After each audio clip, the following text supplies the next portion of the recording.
પીડા વુડા મકાન ડીમાર્ટ ખોડિયારનગર રોડ સરકારી વુડા મકાન એટલે રોગચાળો ગંદકીનું સામ્રાજ્ય સુંદર કે સ્વસ્થ ગુજરાતે ફક્ત ચોપડા અને વાતોમાં કોર્પોરેશનની બેદરકારીના કારણે ગરીબો અને નાના બાળકોમાં રોગચાળો ફેલાતો। આ પીળા મકાનો છે એ વોર્ડ તમારામાં આવે ને, વોર્ડ 4 માં આવે ને? પીળા ઉડાના મકાનો છે ને ખોડિયાલનગર।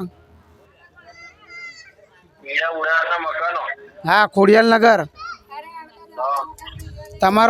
તમારો અંદર આવે ને, વોર્ડ તમારો આવે ને? તો આ સ્થાનિક લોકો તમને વારંવાર રોડ બનાવવાનું કહે છે, તો અહીંયા લોકો પાકિસ્તાનથી આવ્યા છે, તમે રોડ નથી બનાવતા ભાઈ? આ લોકો બહારના દેશમાંથી આવ્યા છે બધા, તમે રોડ નથી બનાવતા હે? હું તમને કહું છું, આ લોકો બહારથી આવ્યા છે, તમને એક દોઢ વર્ષથી રજૂઆત કરે છે, તમને એક દોઢ વર્ષથી રજૂઆત કરે છે, એમની પાસે લેખિતમાં છે, તમે રોડ નથી બનાવતા। એટલે તમારો વિસ્તાર સુંદર વિસ્તાર કોઈ વિસ્તાર હોય અને કોઈ તો મોટો અધિકારી કે નેતા તમને ફોન કરે તો રાતોરાત તમે રોડ બનાવી દો છો। અહીંયાના લોકો ગરીબ લોકો છે, એટલા માટે તમે કામ નથી કરતા ભાઈ હે? રેકોર્ડિંગ કરી લો તમે તમારા ફોનમાં, રેકોર્ડિંગ કરી લો। મારું નામ યોગેન્દ્ર બારોટ છે। આ લોકોનો તમારે ત્યાં તોડું લઈને તમારી ઓફિસમાં, વોર્ડ ઓફિસમાં આવું છું મેં, બરાબર છે? 11 વાગે સોમવારે તમે આ રોડનું જે કામ છે ને એ પાસ થયો છે કે નથી થયો એ વિષય તમારો છે। તમારા કોર્પોરેટરને રજૂઆત કરવી હોય કે તમારા ધારાસભ્ય મનીષાબેનને રજૂઆત કરવી હોય, આ રોડ મારા બનવો જોઈએ। અહીંયા ગરીબ માણસો જોડે તમે ભેદભાવ ના કરો। અવાજ આવે છે ને તમને? સારું નહીં, મને આ રોડ બનેલો જોઈએ, બરાબર છે? ગરીબ માણસ જોડે તમે ભેદભાવ ના કરો। સરકારી પગાર લો છો, સરકારી ટેક્સ ભરો છો, આ લોકો ટેક્સ ભરે છે ત્યારે તમારો પગાર થતો હોય છે, બરાબર છે? એટલે મહેરબાની કરીને કહું છું, કોઈ પણ ગરીબ જોડે તમારા વિસ્તારમાં જેટલો તમારો વિસ્તાર આવતો હોય, કોઈ પણ ગરીબો જોડે તમે ભેદભાવ ના કરો અને આ રોડ બનાવી આપો। મને રોડ જોશે, આ બધાને લઈને તમારી પાસે સોમવારે આવું છું।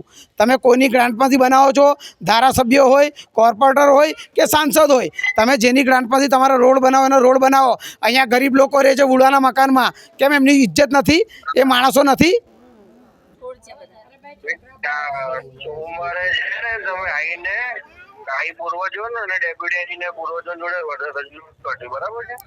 હું તમારી પાસે આવીશ, તમારા ડેપ્યુટી મેયરને જે હા તમે આ રેકોર્ડિંગ કરીને જે બેનને જે સાહેબને તમારે બતાવી દેવાનો બતાવી દેજો, બરાબર છે? શું કહો છો? શું ફરી ફોન કરીશ સાહેબ? તમે ફોન કાપી નાખો છો।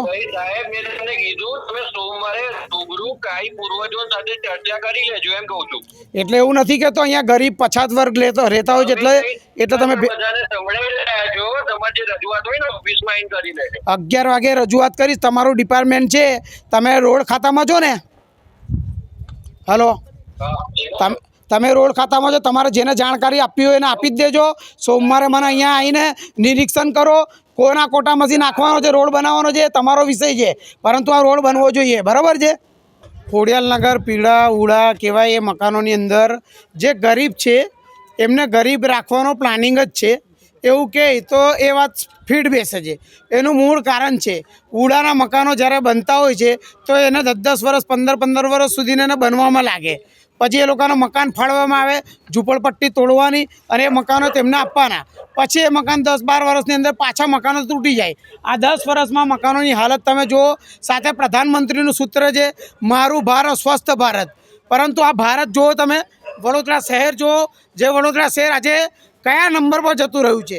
ક્યાં 4થા નંબર પર, 5મા નંબર પર વડોદરા આવતું હતું, આજે 18મો 20મો નંબર વડોદરા શહેર આવી ગયો। એનું મૂળ કારણ છે કે વડોદરા શહેરમાં જે સિસ્ટમથી કામ કરવું હોય ને એ સિસ્ટમથી કામ નથી થતું। ના મેયરને કંઈ પડી છે, ના ચેરમેનને કંઈ પડી છે, ના કમિશનરને કંઈ પડી છે, ના વડોદરા શહેરના કોર્પોરેટરોને કંઈ પડી છે, ના પછી કોઈ અધિકારીને પડી છે, પરંતુ જે લોકો સ્થાનિકો છે એ સ્થાનિકોનું કહેવું છે, અમે વારંવાર રજૂઆત કરી તેમ છતાં અમારું સાંભળવામાં નથી આવતું। આ જે ગંદકી છે એ ગંદકીના લીધે ઘણા બાળકો બીમાર પડતા હોય છે, લાખો રૂપિયાનો લોકોને ખર્ચો થતો હોય, જેમ તેમ દેવા કરીને પોતાના છોકરાઓને પ્રાઇવેટ હોસ્પિટલોની અંદર ટ્રીટમેન્ટ અપાવતા હોય છે. એનું મૂળ કારણ છે તમે સરકારી હોસ્પિટલમાં જાઓ તો પણ તમને ત્યાં લાલિયાવાડી મળે. એટલે અહીંયાના જે ગરીબ પરિવારો છે એ પરિવાર પોતાના બાળકને જ્યારે બીમાર પડતું હોય તો પોતાના બાળકને પ્રાઇવેટ હોસ્પિટલમાં લઈ જતું હોય છે. વારંવાર રોડની સમસ્યા છે. એ રોડ માટે 1.5 વર્ષથી રજૂઆત કરીને ભાઈ 1.5 વર્ષથી રજૂઆત કરી, તેમ છતાં રોડ નથી બન્યો. આ જ વસ્તુ કદાચ કારેલીબાગ હોત, સુભાનપુરા હોત તો મોટો સારો વિસ્તાર હોત, તે વિસ્તારમાં બની જાત. આ 1.5 વર્ષથી રોડની રજૂઆત કરી છે, તેમ છતાં આ રોડ કેમ નથી બનતો? કેમ ભાઈ? અહીંયા ગરીબો રહે છે એના માટે રોડ નથી બનતો. એનું મૂળ કારણ છે કે આમનું સાંભળે કોણ? ગરીબ સાથે સાથે એમની પાસે એજ્યુકેશન નહીં, પૈસો નહીં, રજૂઆત કરવા જાય તો અમને ગણે જ નહીં. ભાઈ કેમ નથી ગણતા? કેમ આ વોટ નથી આપતા? એક કરોડપતિ હોય એ પણ વોટ આપે છે, એક ગરીબ હોય એ પણ વોટ આપે છે. કરોડપતિ એના રીતે ટેક્સ ભરે છે અને જે ગરીબ છે એના રીતે ટેક્સ ભરે છે. એનું મૂળ કારણ છે આ રિક્ષા છે, એની કિંમત 2,70,000 રૂપિયા છે, પરંતુ તેના પર 28% જીએસટી છે. એટલે આ પણ ટેક્સેબલ છે. ગરીબ માણસ સવારે દૂધની ઠેલી લાવે છે, એના પર બી ટેક્સ છે. તેલનો ડબ્બો લાવે છે, એના પર બી ટેક્સ છે. આ બધું ભેગું થઈને વડોદરા શહેરના વિકાસની પાછળ પૈસા વપરાતા હોય, આ ટેક્સના પૈસા. પરંતુ આ બધું જ સાંભળે હંમેશા અમીર હોય, અધિકારી હોય, મોટા નેતાઓ હોય, એમનું સાંભળે. એક ફોનમાં રોડ બની જતો હોય, મુખ્યમંત્રી આવતા હોય, પ્રધાનમંત્રી આવતા હોય, રાત વડોદરા શહેર દિવાળીની જેમ કરી દેતો હોય, પરંતુ આ બધી જગ્યા પર અંધારું છે. આપ જુઓ તમે, મકાનોની હાલત પણ એટલી ખરાબ થઈ ગઈ છે. 10, 12 વર્ષ, 15 વર્ષમાં મકાન કેવી રીતે તૂટી જાય? આપણે જ્યારે 5 લાખ રૂપિયાનું એક મકાન બનાવતા હોય તે મકાન નથી તૂટતું. પરંતુ અહીંયા સાંભળે કોણ? આમની લડત આપણે જાતે લડીશું. કેમ કે આ જુઓ તમે, આ આંગણવાડી હતી. આ આંગણવાડીમાં બનાવ્યા પછી શું થયું કે આંગણવાડી ચાલુ કરવામાં નથી આવી. આંગણવાડીમાં ઘણો સામાન કોઈ મૂકી દીધો છે. સરકારી સંપત્તિ કહેવાય, સરકારી પ્રોપર્ટી કહેવાય, તેમ છતાં આ સરકારી પ્રોપર્ટીની અંદર આ બધી વસ્તુઓ મૂકી દીધી છે. એનું મૂળ કારણ શું? એનું મૂળ કારણ છે તમે આની મેં 5 લાખ રૂપિયા, 7 લાખ રૂપિયા જે પણ ખર્ચો કર્યો હશે એ તમારા ખિસ્સાના નહીં, વડોદરા શહેરની જનતાના પૈસા છે.